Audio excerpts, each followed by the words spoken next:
I want to show you how I make sourdough bread, and this is sort of out of order. I've already got one. You can see the loaves in the background there that are ready to go in the oven, but I'm starting another batch at the same time since my starter is ready to go. So I'm going to show you the first couple steps. I only started filming these other loaves about halfway through after I had mixed it all up, so I'm going to show you from the beginning and then I can just put it all in order.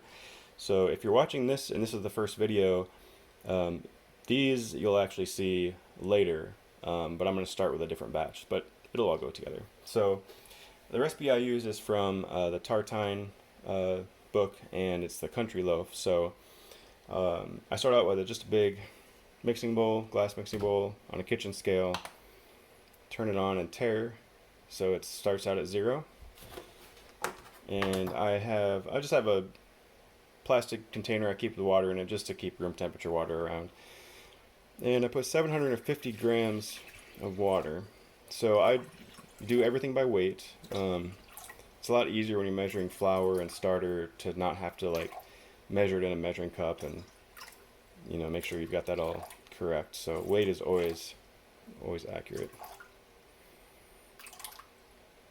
I'll do another set of videos on the starter itself on how to feed it, how to know if it's ready to go. This one I fed earlier today after I used it in this first batch, but you can see it's almost full here. It started out way down here. I should have marked it. Next time I'll do that.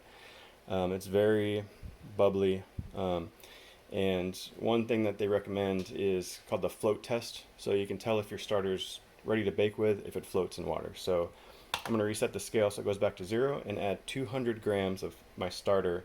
And this is a 1-to-1 ratio. It's got 1-to-1 by weight of flour and water. And I just use all-purpose flour.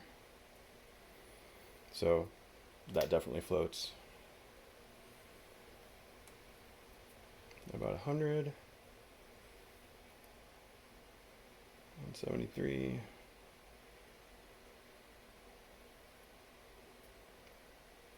And that's about 200. Close enough. I'll get that to come off of there. Alright, and then since I've taken 200 grams out of this, I'm going to feed it to get it back up to where it was. So I'm going to put 100 grams of water and 100 grams of all-purpose flour in here, stir it up and kind of scrape down the sides, and then this will be ready to use again tomorrow morning. To this, I'm going to measure my flour next. So this recipe, I use 1,000 grams of flour, and I do mostly all-purpose flour, but you can mix in all kinds of stuff, wheat, rye, whatever you want. So let me see what I've got here. I've got some Golden Buffalo wheat flour, organic. I think I'll do about 150 grams of this. That looks right.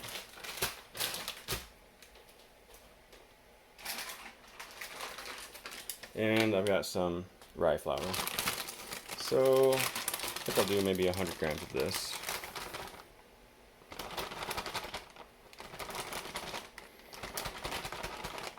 And these percentages of the flour you can play with. I mean, some people do up to 50% of wheat, 50% white, whatever you want. Play around with it. You could do all-purpose flour if you really want to. I think it's more interesting to add some flavor to it. Sometimes I add something like this. I've got another bag I haven't opened yet.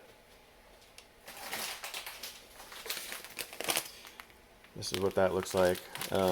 Just gives it some kind of texture. I'm not going to put it in this one. I'm just going to stick with the flour. So then I fill up the rest to get up to 1,000 with all-purpose flour.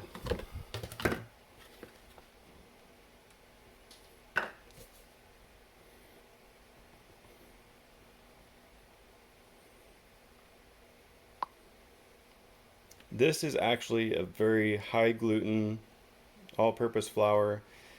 It is bromated. This bag of flour was actually donated to me, so I'm just using it up. Normally I buy a unbromated all-purpose flour. I don't really know the difference. It seems like it works fine. This is Gold Medal All Trumps high gluten enriched bromated flour bleached. So I usually get the unbleached unbromated, but this is what we're using today. Alright, so next we're going to add the flour to this, and let me find a spoon.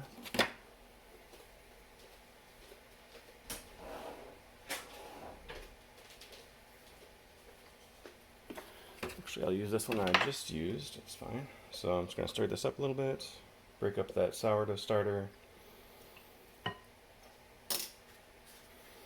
and just start adding a few scoops at a time. I like to start out with just a little bit, maybe a cup or two first, to kind of get a nice smooth battery texture going. To kind of, it helps to get the flour incorporated first so you don't get lumps. I've seen other people where they add the water to the flour, or there's also a technique I don't really use. It's autolyse or autolyse, I guess autolyse, where you add just the water to the flour first and let that sit for 30 minutes to an hour or longer, and that helps develop the gluten. So this recipe I don't actually do that. I let it sit a little bit after I mix it up before I add the salt, and that's sort of a short autolyse, I guess. Alright, so that's getting kind of broken up. Add some more.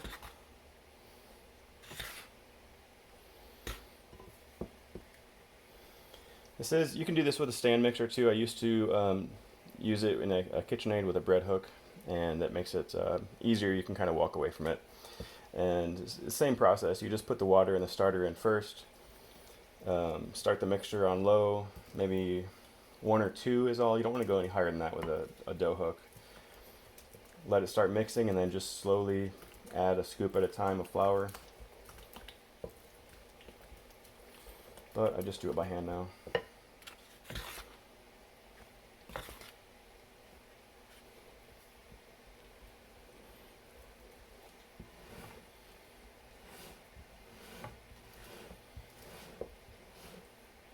I don't know if you can hear in the background, my oven is going.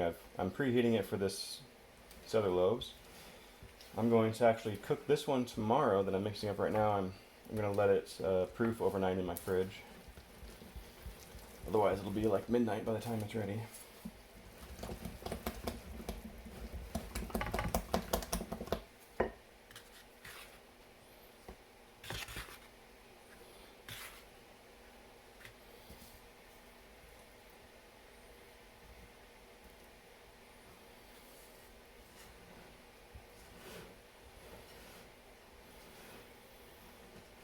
I've been baking sourdough for, I don't know, 8-10 years maybe. Using a different recipe for a long time until I got the tartine book, and then I just read through the first recipe and kind of stopped there, and that's my go-to. I use that for everything, and I just play with the different doughs in there, or the different flours, I mean, and play with how I shape it, try to learn that as I go. Watch a lot of YouTube videos on shaping. There's a really good video I just watched on the 15 most common mistakes people make when they're learning sourdough, and I've done some of them for sure. Just put this all in there.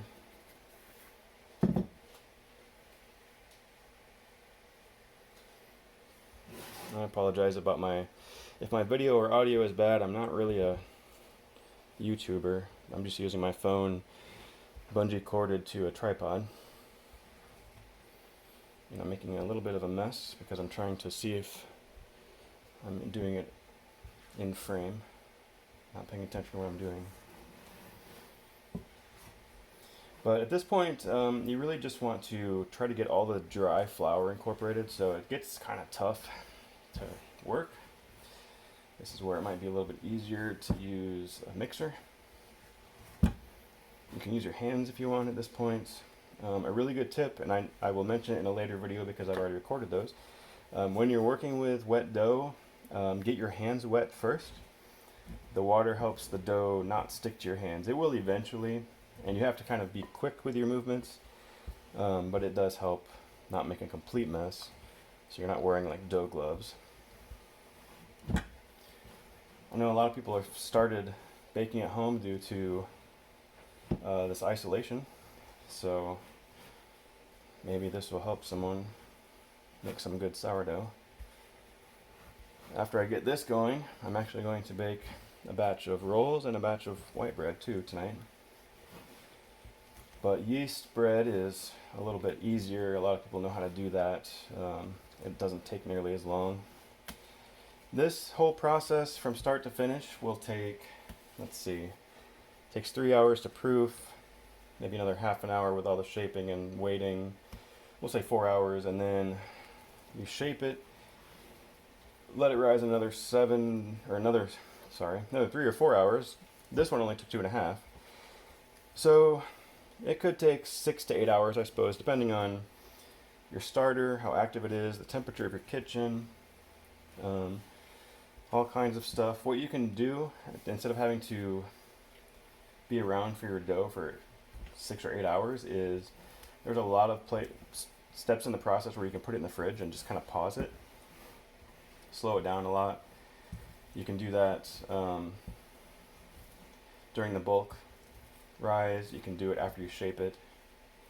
That's what I'm going to do with this one. After I shape it, I'm going to put it in the fridge.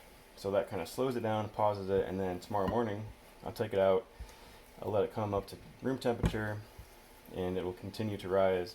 It takes a little bit longer, maybe 4 hours, to get to that point, because it has to heat up and then do the rise. So that looks pretty good. I usually stop right here, so I'm all over the place in this video. Just scrape off my wooden spoon. I've got these little plastic bench scrapers that I got cheap somewhere. They come in handy for just scraping like this. And then I use one of these metal ones for